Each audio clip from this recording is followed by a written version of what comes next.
For some, it feels like 1,000 days, and for others, it feels like just yesterday. The Trump administration hit 100 days marked by economic volatility, aggressive immigration enforcement, and tariff talk. Is the country headed in the right direction? We asked 2 people who support Trump and 2 people who don't on Politics IRL. All right, so we're 3 months into Trump 2.0. Are things going in the right direction, and why or why not? I try my best not to be hyperbolic when having conversations surrounding politics, but I truly believe that the way that this second Trump administration is going to have negative ramifications throughout American history. And again, I try and avoid being hyperbolic, but the realities of what we're seeing come from this administration are going to have some very serious effects on whoever takes power after Trump, whether it be Democrat or Republican. The blatant disregard for the rule of law, the grand scheming of executive orders, and the way that he's kind of manipulated all 3 branches of the government. It's looking really authoritarian, and I think that should not go understated at all. I think it's difficult because policies take a lot of time, months and even years to show effects. I think we're seeing drastic changes, though, especially with the rollout of the executive orders. To your Over point, 120 in the first 100 days. To your point, it might be the most extreme use of it, but it's not super unprecedented because we've seen other presidents use executive orders to get things pushed through, Biden and other presidents as well. But I think it's important to also look at what they're trying to push through with those executive orders. One president is trying to end birthright citizenship. Which we can debate the constitutionality. I don't think you can debate the constitutionality, or I guess we'll see in May, but more likely than not, you cannot, so. So you think the country's headed in the right direction? I would say I like a lot of what I'm seeing from Trump, and I think the country is headed in the right direction, especially when you juxtapose it with what we had with President Biden, record inflation, global conflicts, and numerous other issues. But you just said yourself that policies take more than 100 days a year, to come into light. Under Biden, we had record inflation, but like you said, it takes time. Of course, I think multiple people played a role in that.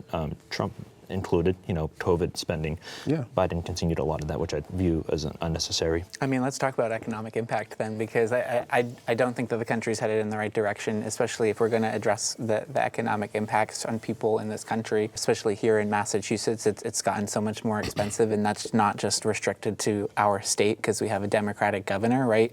It's happening across the country and obviously across the world. And so I think when you're even looking at people who are on fixed incomes that rely on things like the stock market, that's done worse than it's ever done since the index came out back in 1929, I believe it was. We're talking about record lows for people where they're having to figure out what it is that they want to do with the rest of their life. Is it, can I find ways to make more money? Do I have to go back into work at an older age? And then when you're talking about younger people, you're also talking about everything from how am I going to be able to afford college with the administration, I forgot how long ago it was now at this point, but talking about the rollbacks and going after people that have defaulted on their student loans when we're in the middle of an economic crisis in this country. And so on the economic value, and of course we'll talk about other things here, but specifically on the economic value, I think we have to address the fact that it is not cheaper now than it was before Trump was inaugurated or elected. And I don't think it's going to be cheaper, and I don't think it's going to start to feel any kind of impact or relief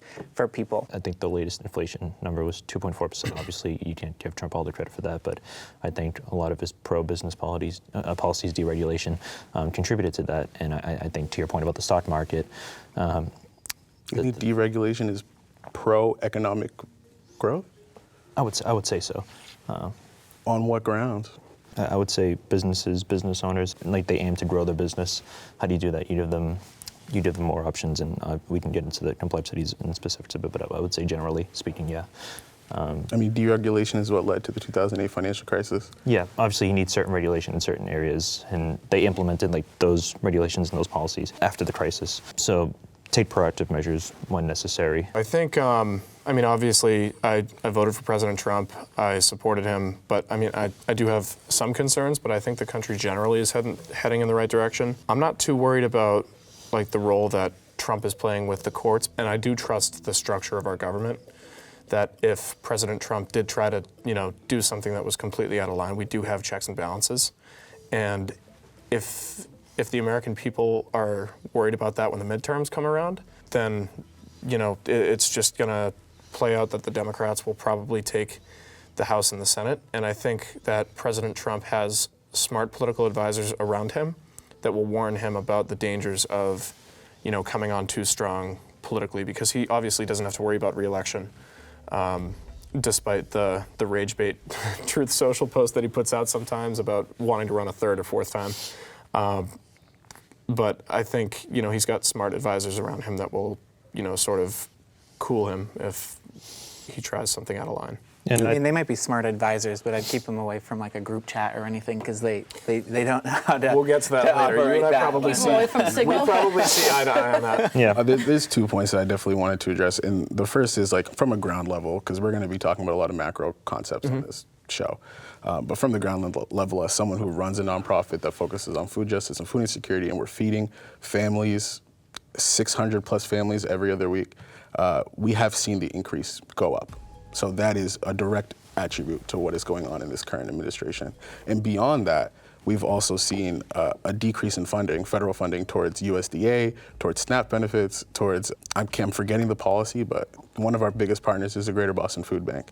And they have had multiple partners meetings talking about how they're going to have millions of dollars in shortfall due to these federal budget cuts, which means that it directly affects people that live in this country that are not going to be able to eat or not be able to feed their families because of decisions made by this administration. In the first 100 days, for you to come, if you came to volunteer at my organization, you would see that by the end of the day, we still have families that maybe haven't gotten the food that they need or not going to get anything because of the policies that this administration has implemented. And the second point I wanted to address was your idea of these checks and balances that exist. I think that we need to parlay that into this conversation about the Supreme Court hearing that's going to be happening in May about birthright citizenship. So on the face, obviously, people think that this case is about whether or not Trump is going to be able to do away with birthright citizenship, but underneath, the opinion is really going to be about whether federal court, circuit court judges have the ability to grant nationwide injunctions. And if the Supreme Court rules in a way that takes away federal circuit court judges' ability to have those nationwide injunctions, then what we're going to see is a breakdown of this division of power. Trump is going to be able to do whatever he wants. The Supreme Court hears 80 cases a year, just about, on average. So if Donald Trump can sign an executive order and do whatever he wants as long as states agree with him, and 21 states signed on to the executive order for ending birthright citizenship, it would take years, if not, it would take weeks, months, if not years, to be able to stop things like that. And that essentially breaks down, this distribution of power. So, BG, you're bringing up some things that have impacted you personally within the first 100 days with your job, and you're also talking about the courts. What other personal impacts have you folks felt within these first 100 days that come to your mind? Well, I'd say, for me personally, I work in education, and so one of the things that we've seen under this current administration is, of course, the threat of the closure of the Department of Education, or at least a significant reduction. So it almost feels like it's closing. And we're talking about a bunch of different things, from Title I funding, which is predominantly there to support low-income individuals and high low-income districts, as a way to support things like mental health, safety and security in schools. We're talking about funding for things like free accessible lunch in different schools, which luckily Massachusetts passed the Fair Share Amendment many years ago or 2 years ago now, I believe, where we were able to backfill some of that spending as a way to ensure that all of our students didn't go throughout the day without breakfast or lunch offered to them. But that's not true for every single state in this country. And so much of what I've understood the Republican Party to be was the idea that less government interaction or less government overreach, but you have a current administration who is essentially telling us how we can and can't spend our funding on whether or not we have a DEI program, diversity, equity, inclusion program in our school, and that will determine whether or not we can get Title I funding as a school and as a district, and how we can support students. And so it does, in some sense, too, feel very hypocritical when you have an administration that talks about, additional parental oversight and, and parental rights when we're talking about education, but, they're taking away funding for things that are going to go at supporting students, supporting families, and our current role. And so I think personally that's one of the things that I've seen, and from talking to families and students, that's another thing. And then just to add on to that is, we have a lot of students in our school that are multilingual, and their families, don't necessarily speak English, and they're citizens of our country, but yet they themselves are also fearful of engaging with the school district on a number of different things because of the fear that ICE might show up. So there's been a lot of impact just in my work life that I've been able to see from this current administration personally, which isn't usually the case because many people think the president's so far removed from them. But even as BJ has talked about with the food, access issues, it's clearly impacting people on the very micro level of individuality. So the point about ICE has been a major topic of discussion in the first 100 days. Many who are critical of Trump cite, concerns about the supply of workers in farming and agricultural work. But I think it's the policy of the administration to go after specifically the people who, once they come to the country illegally, have criminal records. So I think it's always important to mention when this topic is brought up that, you probably won't see a lot of those shortages that people are worried about. Yeah, but I also wouldn't identify with just the criminality aspect. I'm from New Bedford, and, I forgot how long ago it was. It was a couple weeks ago. There was an ICE agent that showed up at somebody's car and took a battle axe and started breaking down the windows to pull the people out of the vehicle. And at that time, right, they had talked about how the person that was in the vehicle that was detained illegally had practically informed them that they're just waiting for their attorney to show up. Can you just wait for my lawyer to show up here? She was about 20 to 30 minutes away, and next thing you know, they're getting ripped out of a vehicle because they didn't want to wait. And so I think it's hard to say that they're just going after, or rather that the administration is saying that they're just going after, people who are criminals, because they're identifying anybody that walked into this country illegally as a criminal. And so they're blanketing every single person, regardless of how long they've been here, as a criminal because that's the law that they broke by coming into this country. And essentially trying to get rid of the idea of due process. But before we even get to that bigger idea, you had brought up in the green room as well, that idea that this administration is going after people that are criminals. But the reality is I've personally seen and experienced students that have lost their visa status for being in the car with someone who was pulled over and being detained in that night. So their visa gets taken away, and now they're illegal status-wise in the country and have to leave, self-deport or whatever you want to call it. And that person or those people are not criminals. Those people are college students that make the same mistakes that you and I have made and deserve the rights to be here as they've worked hard to be here. So as I think the problem with this administration is they like to wear a mask and hide behind the idea of we're getting criminals off these streets, which that's not the truth. If you're terminating students' visas, if you're terminating students' ability to go to school and to experience college as we've all experienced it, then you're not going after criminals, you're going after just regular everyday individuals. Well, I think all of these political decisions, and everyone's talked about, some personal impacts, get to the heart of the policies really impact young people. A Harvard Youth poll published April 23rd surveyed 2,000 young people aged 18 to 29. 15% said the country is going in the right direction, and 51% said it was going on the wrong track. In that same polling, 61% said they were fearful about the future.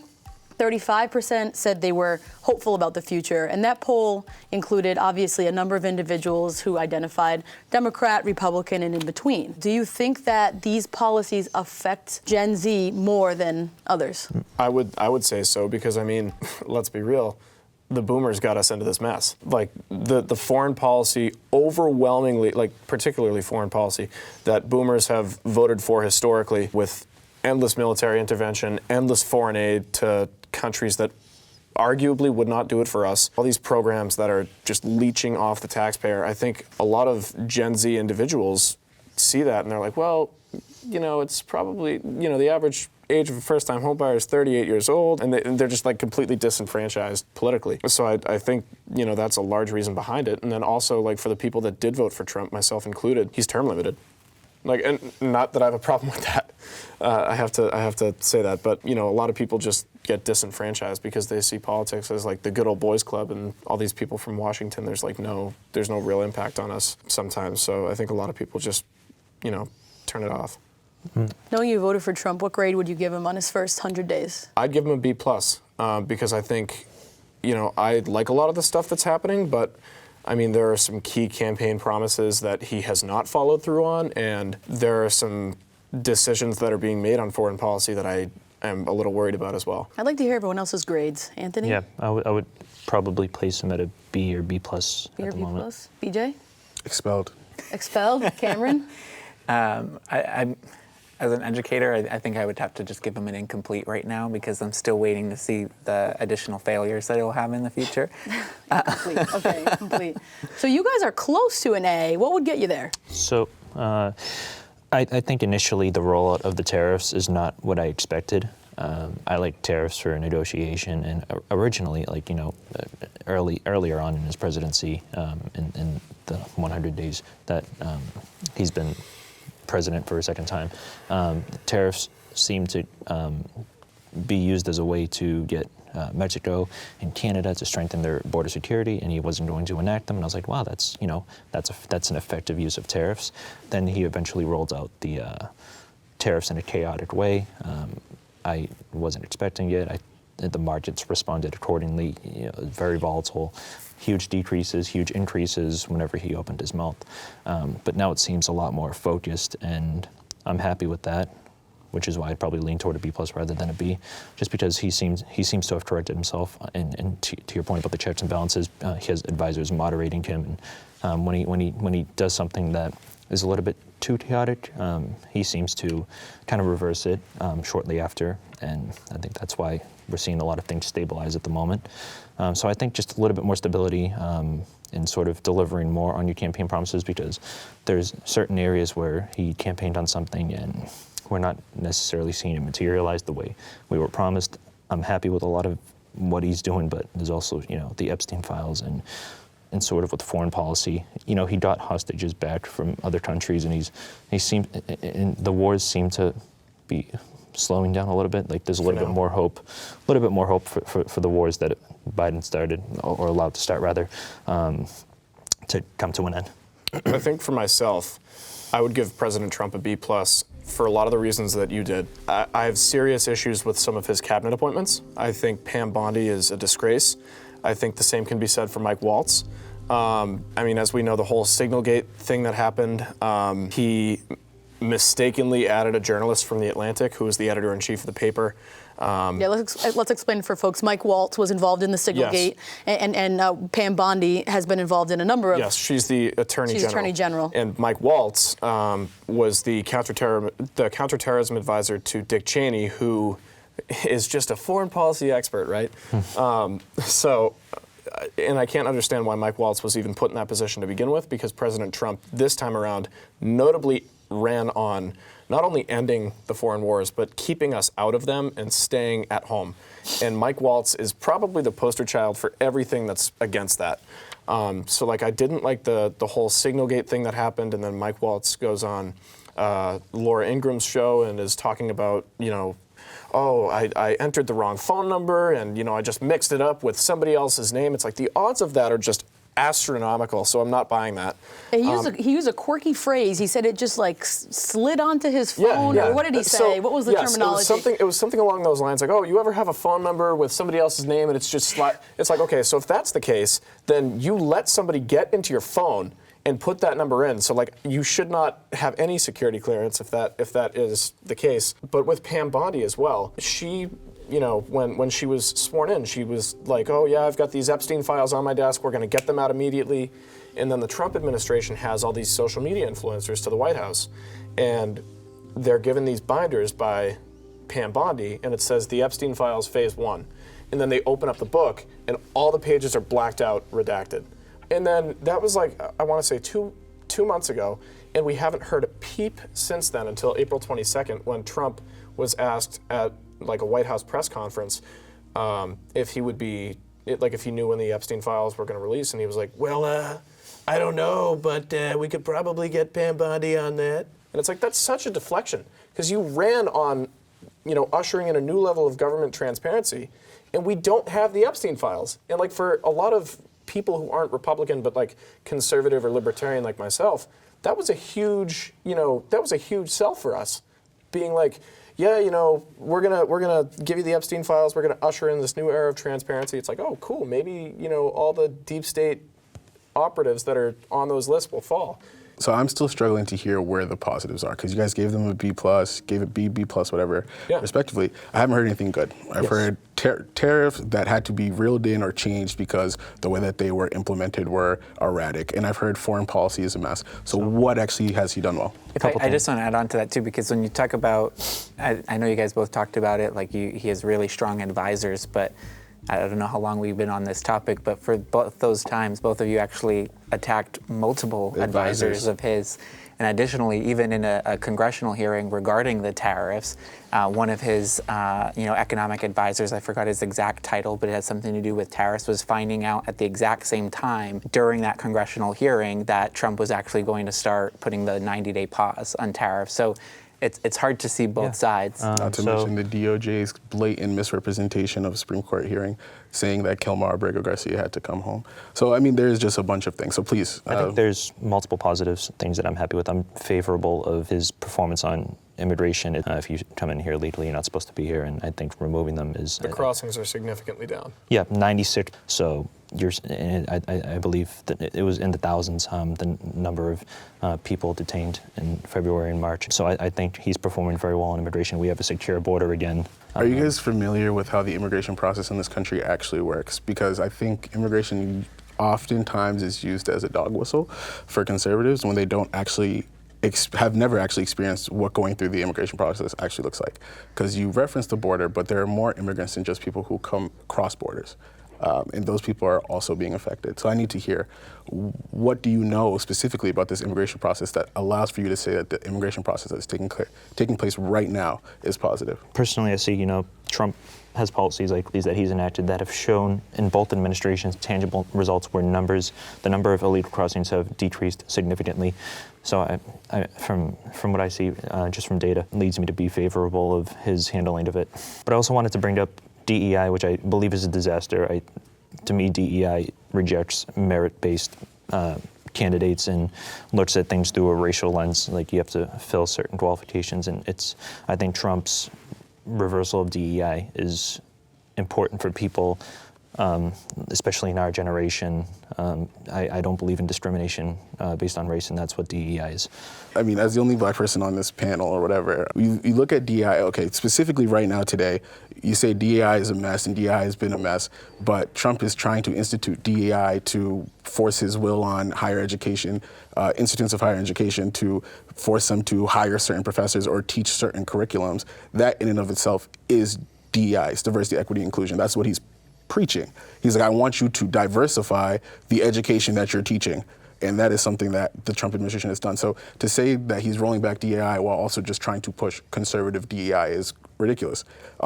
Beyond that, the whole reason DEI exists in the first place is because of the history of racism in this country.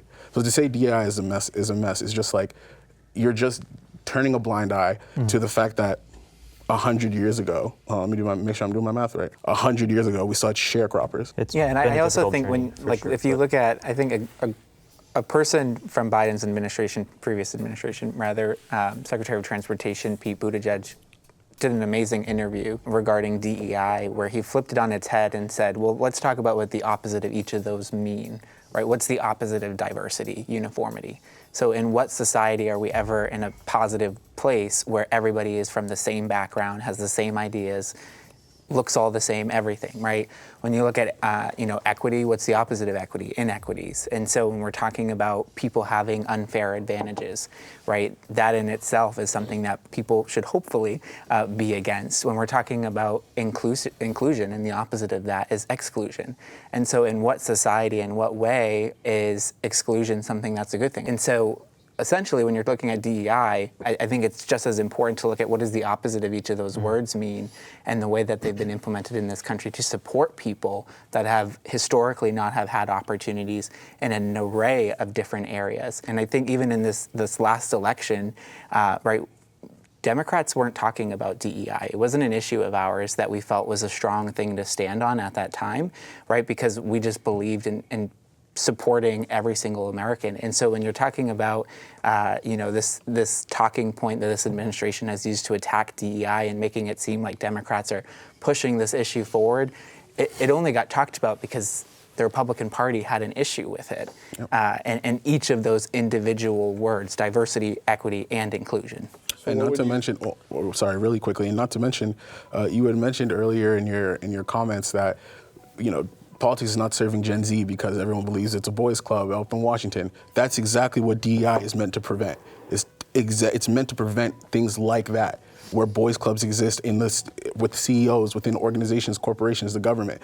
It's forcing people to look at candidates that don't look like them, so we avoid a culture of, hey, this is my friend, or this is my friend's kid, I'm gonna get him in there.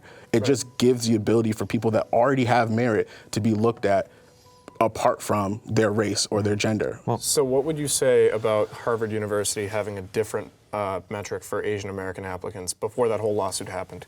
Because that was because of DEI, that Asian Americans were being discriminated against in college applications. Well, I think when you're talking, I mean, that's the whole thing about separation between equality and equity. Equity is intentional. And so, I mean, I don't like to defend Harvard because they are just as much a corporation, in my opinion. But thank you. Fair enough. You guys, they force us to have these conversations over defending people we don't want to defend. Exactly. Right. No, I'm not forcing you to defend No, more so the ideology of DEI. But I think when you're talking about it in that sense, they're intentional about creating a class of people that are accepted there that allow for this fruition of thought from multiple different perspectives. And so, now what happens half the time is that we realize that there is this negative trend that is impacting a specific group of individuals. And so that's where there needs to be some oversight in saying, okay, now we need to regulate and correct itself. But this attack on DEI and its programs and even just race-based admissions in general, it's damaging in terms of getting rid of some of those things. And so their way of trying to ensure that their class was going to have fruitful conversations and different kinds of thoughts brought to the table regardless of anything that they've been through was by doing the race-based admissions process. Not to mention that people experience life differently. And that is something that you can see across the board, whether you're talking about higher education, high school, whatever the case may be. Of course. At the end of the day, someone who has had to work since they were 12 years old because their family is in X situation deserves to have that matter when they're applying to a school against someone who might have had a tutor their entire lives and never really had to take care of a sick grandparent or take care of a person that doesn't be the translator for a parent that doesn't speak English. Like, those experiences matter and should hold weight when you're looking at applications and admittance into higher education. Before we get too further down on higher education, we're running out of time, and I want to make sure we have a couple more minutes for closing thoughts. But before that, let me push Cameron and BJ. Is there anything positive in these first 100 days that you liked that Trump did? There's 100 days less. You mean we're 100 days closer to the finish of 4 years? Okay. Yeah. I think that's a hard question to answer in terms of what I think has been positive, because it's been hard to identify any of that through all of the noise, that he's inflicted on himself and personally done. I also know that, we had talked previously too about, one of the things that I find hard is that most of the conservatives that I've spoken to and talked to is they talk about how, they voted for Trump because they believed in his policies, but they actually have issue with the way that he's doing the job. And so I hear that, of course, but I also recognize it as a way to identify that when we are looking at Trump's performance in this country, a lot of people have issue with it, but it's all things that he's either done in his previous administration. I mean, we can, of course, talk about the tariffs again, and the failed tariff negotiations that happened in 2016 to 2020 during his last administration, which actually cost Americans more money. And so I think when we're just looking at it for its face, it's hard to identify what he's done that's, been positive aside from what, BJ said and just making 4 years closer to an end. I think, I don't know about positive. I think that there's an ideology that I do agree with, which is the idea of a more prevalent checks and balances between government agencies and making sure that budgets are being properly allocated. That doesn't mean to cut the entire budget and to cut services that people need, but I do think that there should be accountability for the different agencies that exist. I think the way that he has gone about it has been detrimental, dangerous, and kind of laissez-faire in a way that has affected a lot of people that he'll never meet or does not care about. And I think that there's a lot of different worries that come to me when it comes to like what has been going on in terms of cutting the budget for the U.S. government. So a closing statement, I'd love to hear from everyone. Harry, and we'll go around. As a young person in America right now, how hopeful are you about your personal future in the next 4 years?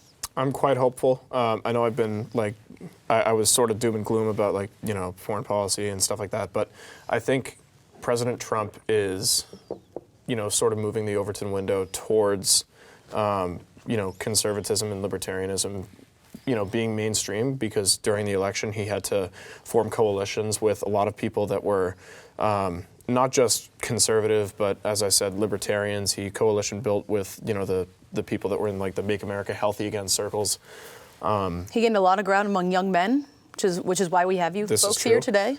I'm optimistic that things like the Ukraine war could come to a diplomatic end, as well as I hope the war between Israel and Palestine, although I'm not too sure. But I am hopeful that he's laying the groundwork for a successful presidential bid for J.D. Vance if he chooses to run. Anthony. I voted for Trump because beyond campaign promises, he was an effective president from 2017 to 2021. During his first administration, real wages increased. Illegal immigrant crossings were at record lows. He did a lot of good. He didn't start any new wars. There's many accomplishments that he could tout. He's a proven, capable leader, and that gives me hope for the future of this country. For him to do it again, I think he can. I would say that in my next 4 years, if you're talking about me individually, personally, I think I'll be okay. By that time, I should be a lawyer, hopefully pass the bar, so that'll be great. As a community organizer, as someone who, prides themselves as advocating for those who don't have the ability to advocate for themselves, I would hope that in the next 4 years, it acts as an opportunity for people to see how terrible this administration is and to move towards political leanings or social ideologies that are more reflective of proper community coalescing. So people are going to take a hard look at what's going on in this government and what's going on with this administration and say we need more policies and we need more services that are more aligned towards effectuating and enhancing the lives of the lower 80%. I have run for office before, actually, for a state representative position here in Massachusetts, and back in 2022. And I think the feeling of a lot of people then was that, they didn't want to get involved in politics at all. They didn't know, frankly, why I wanted to get involved in politics, and they couldn't see kind of the forest through the trees, for lack of a better phrase. But I think now what you're seeing in this country is that a lot more people are keen to pay attention to issues. And this might also answer the previous question that you asked about like any positive things, but I think more people are thankfully keeping a careful eye on what our government is doing or trying to do. Again, trying to make sense of the noise that's out there. But I think personally in the next 4 years, like BJ, I hopefully will be a lawyer and pass the bar. But just identifying where there are areas to really support people is going to be a challenge. But America has a lot of bad history in certain areas, and I think this is just one of those areas of bad history. Well, you've all shared some really valuable perspectives. Thank you so much for joining us. Thank you for having us. What do you think of Trump's first 100 days? Tell us in the comments and like and subscribe.